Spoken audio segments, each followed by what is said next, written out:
अस्सलाम वालेकुम एवरीवन, कैसे हैं आप? ठीक हैं? आज मैं आपको हर्बल शैम्पू के अंदर प्याज, अदरक और एलोवेरा का जूस निकाल कर उसका फिर मैं अर्क बनाने का तरीका बताऊंगा। ठीक है? देखें, एलोवेरा का या प्याज या अदरक का जो अर्क होता है ना, ये एक अलग चीज़ है और जो इसका जूस होता है ये अलग चीज़ है। ठीक है? अर्क निकालने के ऊपर मैं ज़्यादा फोकस इसलिए करता हूँ क्योंकि जो अर्क होता है ना, जिसको इंग्लिश में हाइड्रोसोल कहते हैं, इसका बेसिकली मकसद ये होता है कि इसके अंदर हमें सारी की सारी प्रॉपर्टीज़ मिल जाती हैं मतलूबा। जो भी आपकी चीज़ होती है, प्याज हो गया, अदरक हो गया, एलोवेरा हो गया, यानी कि जो भी आप जिस भी चीज़ का आप अर्क निकालते हैं ना, तो उसका आपको मुकम्मल जो उसके बेनिफिट्स हैं वो आपको अर्क में मिलते हैं। ठीक है? अर्कियात निकालने का बेसिकली जो मकसद होता है वो यही होता है कि एक तो आपका वो जो प्रोडक्ट है, यानी कि जो अर्क होता है ना, वो प्रिज़र्व हो जाता है लॉन्ग टाइम के लिए। ठीक है? और इसके साथ साथ उसकी जो शेल्फ़ लाइफ है वो भी बहुत ज़्यादा हो जाती है। प्लस पॉइंट उसका ये है कि उसकी जो इंग्रेडिएंट्स हैं आपको पूरी की पूरी मिलती हैं।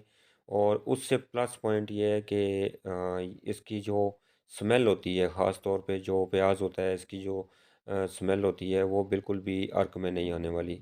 ठीक है? तो आप ये देख रहे हैं कि मैंने प्याज को, अदरक को चॉप कर लिया है। ठीक है? और इसको फिर मैं भी जूसर वाले जग में डाल के ठीक है, इसमें थोड़ा-सा पानी डालूँगा और फिर इसको मैं इसका जूस निकालूँगा। ठीक है? तो सबसे पहले अर्क निकालने के लिए ये तरीका किया जाता है। ठीक है? इसको पहले जूसर के अंदर डाल के तो पानी डाल के इसको ब्लेंड किया जाता है। जब इसका जूस निकल जाता है, यानी कि मुकम्मल इसका जो गूदा है वो हल हो जाता है पानी के अंदर। ठीक है? तो फिर ये जो जूस है, इसको विद इसके गूदा जो इसका पल्प होता है, इसके पल्प समेत जो है ना, वो इसको फिर हम स्टीम डिस्टिलेशन सिस्टम के प्रोसेस में लेकर जाएंगे। स्टीम डिस्टिलेशन सिस्टम प्रोसेस मैं अपनी पिछली वीडियोस में भी बता चुका हूँ। इंशाल्लाह एक डिटेल्ड वीडियो स्टीम डिस्टिलेशन के ऊपर भी मैं बनाऊँगा, वो भी आप देख लीजिएगा। तो ये मेरा स्टीम डिस्टिलर मैंने बनाया हुआ है, हैंडमेड होममेड स्टीम डिस्टिलर मैंने बनाया हुआ है। ठीक है? ये एक पुराना कुकर है, उसका मैंने बनाया हुआ है। मेरी पिछली वीडियोस के अंदर भी आपने ये देखा होगा। तो इसके अंदर मैंने जो है ना, ये अभी देख लें जूस डाल दिया है। ठीक है? ये और ये आप देखें, ये एलोवेरा जूस जो है ना, ये 80%। ये मैंने अपनी पिछली वीडियो में जब मैंने अर्क निकाला था एलोवेरा का, यानी कि तो उसका अर्क निकालने से पहले मैंने इसका जूस निकाला था। ठीक है? कि उसका जूस निकालने का पूरा तरीका मैंने बताया हुआ है अपनी वीडियो में। और फिर इसको प्रिज़र्व करने का, तो ये मैं जूस निकाल के रख लेता हूँ, उसको प्रिज़र्व कर लेता हूँ और फिर अपनी प्रोडक्ट में वक्तन-फ़वक्तन इस्तेमाल करता हूँ। तो अभी ये देखें, मैं जूस जो मैंने प्रिज़र्व करके रखा हुआ था, वो मैंने इसके अंदर ऐड कर दिया है। जो मैंने अदरक और प्याज का जो जूस निकाला था ना, उसमें मैंने ऐड कर दिया है। अभी इन सब चीज़ों को ऐड करने के बाद फिर मैंने स्टीम डिस्टिलेशन सिस्टम को जो है ना, मैंने चालू कर दिया है। ठीक है? उसको मैंने ऑन किया है, यानी कि बर्नर के ऊपर उसको रख के, एक जो मुकम्मल सिस्टम होता है। तो आपको ये नज़र आ रहा है। ठीक है? ये जो कतरा-कतरा आपको लाइट गोल्डन टाइप जो लिक्विड नज़र आ रहा है, ये अर्क है जी। ठीक है? ये एलोवेरा जूस, प्याज और अदरक का अर्क है। ये आपको जो नज़र आ रहा है, ये कंडेंसर है। ठीक है? इससे ये जो पाइप के ज़रिए इसके अंदर ना भाप आ रही है। ठीक है? ये कुकर के अंदर ये सारा कुछ पड़ा हुआ है, जितना भी मैंने जूस डाला था, वो जूस जो है ना, वो इस पाइप के ज़रिए दोबारा जो है ना, वो लिक्विड फॉर्म में कन्वर्ट होके तो इस बर्तन में आ रहा है। ठीक है? तो ये जो अभी हमें एक्सट्रैक्ट आप हमें मिल रहा है ना, इसको हम कहते हैं हाइड्रोसोल, उर्दू में इसको कहते हैं अर्क। ठीक है? तो ये जो अर्क हम कशीद कर रहे हैं ना, ये इसकी बहुत ज़्यादा बेनिफिट्स हैं। और इसको हम ओरली एक्सटर्नली भी यूज़ कर सकते हैं डायरेक्ट। ठीक है? इसके कोई नुकसानात नहीं हैं, क्योंकि ये डिस्टिल्ड होके आ रहा है और ये बिल्कुल जिस तरह डिस्टिल्ड वाटर होता है, इसी तरह ये डिस्टिल्ड जो है ना, वो हाइड्रोसोल है, यानी कि अर्क है। तो ये देखें जी, शुरू में जब अर्क आता है ना, तो उसका ये कलर होता है। फिर जैसे जैसे अर्क निकलता है तकरीबन 5-7 मिनट तक, तो फिर ये लाइट होना शुरू हो जाता है, यानी कि ट्रांसपेरेंट होना शुरू हो जाता है। ज़्यादातर जो अर्कियात हैं वो हमें ट्रांसपेरेंट ही मिलते हैं, ठीक है। तो ये जो कलर है इसको हम अपनी किसी भी प्रोडक्ट में यूज़ करेंगे, कॉस्मेटिक्स में या कलरलेस शैम्पू के अंदर, तो हमें जो है ना इसका कलर नहीं मिलेगा, ठीक है। जबकि इसके जो बेनिफिट्स हैं वो सारे के सारे हमें मिलेंगे। जैसे प्याज के जो बेनिफिट्स हैं, प्याज में सल्फ़र होता है जो कि बालों के लिए बहुत ज़्यादा फ़ायदेमंद है। बालों को के अंदर एक जान लेकर आ जाता है, ठीक है। जो रूखे बाल होते हैं और ख़ास तौर पे जिन बालों में सकरी होती है, खुश्की होती है, ठीक है, और फंगस वगैरह होती है, उसके लिए बहुत फ़ायदेमंद है प्याज, ठीक है। आजकल आपने बहुत से शैम्पूज़ के अंदर प्रोडक्ट में देखा होगा कि प्याज का इस्तेमाल किया जाता है।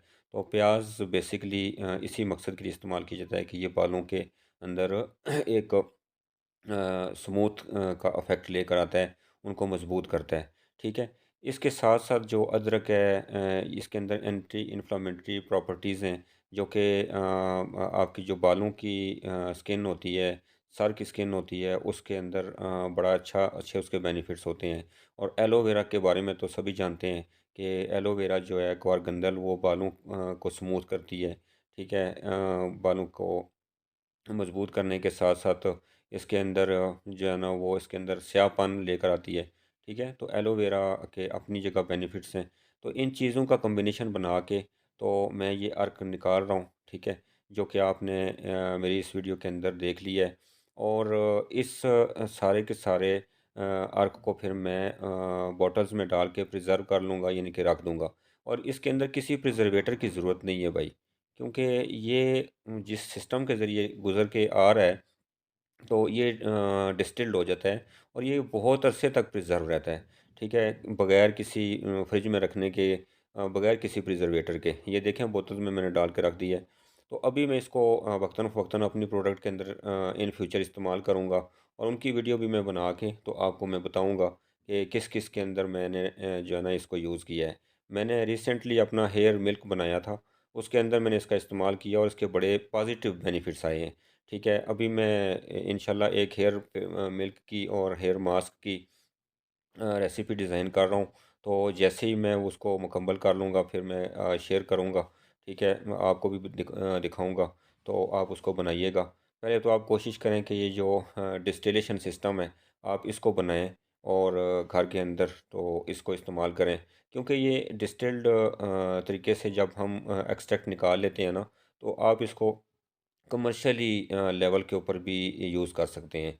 यानी कि कमर्शियली लेवल पे ये किसी किस्म के प्रोडक्ट के अंदर नुकसान नहीं करता, यानी कि आपकी प्रोडक्ट ख़राब नहीं होती और उसके अंदर किसी किस्म की स्मेल भी नहीं आती, ठीक है? वैसे जूसेस का जब आप इस्तेमाल करते हैं, तो उसकी स्मेल एक ख़ास किस्म की होती है जो कि लोगों को अच्छी नहीं लगती ना।